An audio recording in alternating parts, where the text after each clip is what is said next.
Trump's order to scrap the penny doesn't make sense. C-E-N-T-S, sense. And it quotes Mark Weller, who's the executive director of Americans for Common Sense, C-E-N-T-S, a Washington, D.C. organization that provides research to Congress and the executive branch on the benefits of the penny. Who knew that this existed? He says it's a horrible idea to eliminate the penny. Well, actually, he says we're going to lose money on it because people say, well, it takes, I think, 3.9 cents or something. It takes 4 pennies to make a penny, right? Yeah. But it takes 14 cents to make a nickel. We were talking about nickels just a moment ago. It takes 14 cents to make one nickel. So, and the nickel will now, all prices will be rounded up or down to the nearest nickel. And on that point, he also says inflation, it's going to feed inflation because everybody will round up to the next nickel. Are his concerns well-founded? Well, and there's case study. Actually, Canada basically got rid of their version of the penny, and they did all them prices rounded up to the next nickel. So it did create an inflation riff of about 2.5% additional inflation for a couple of years when they went through that transformation.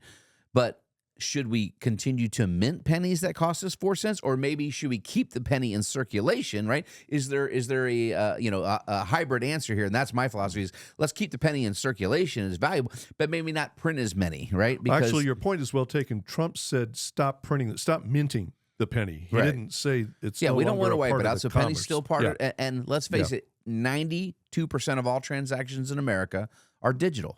So we can keep the penny, but we just don't need to mint anymore because not as many are moving around. And again, I love physical money. I think you should teach your kids how to pay and get change and count change. I mean, if you want to have some fun and if you got time on your hands, stop by like a Burger King, get a cup of coffee, and then if they tell you it's $2.37, give the teller a 20 and then give them like 7 cents and see if they figure out what you're trying to do to make their life simpler, right? You are that guy, aren't you?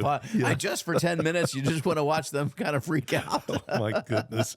Speaking of freaking out, I have hosted local Tea Party rallies, and I didn't know, but Caroline Turco, who's with the American Numismatic Association, numismatics currency, she told ABC News that technically, we've never had a penny in the United States. The American system does not have a penny. That is a misnomer, she said. We have a cent because we rebelled against the British and they had pennies. That is a British word. Oh, my goodness. Well, and the British, it's pence, not pennies, right? Yeah. So 100 pence makes a pound. Yeah. But ironically, they don't call it a pound. They call it a quid, right? Hey, how much for lunch? 7 quid. Wait, quid? What? You lived over there for a while. Yeah, I did. I spent a lot of time in London. But anyway, it is kind of fun to watch what's going on here. I'm excited for this year to see how things unfold with this current administration. We're going to be talking a lot about this at our upcoming State of the Markets. Again, we have limited seats, so if you would like to attend, you need to give us a call now.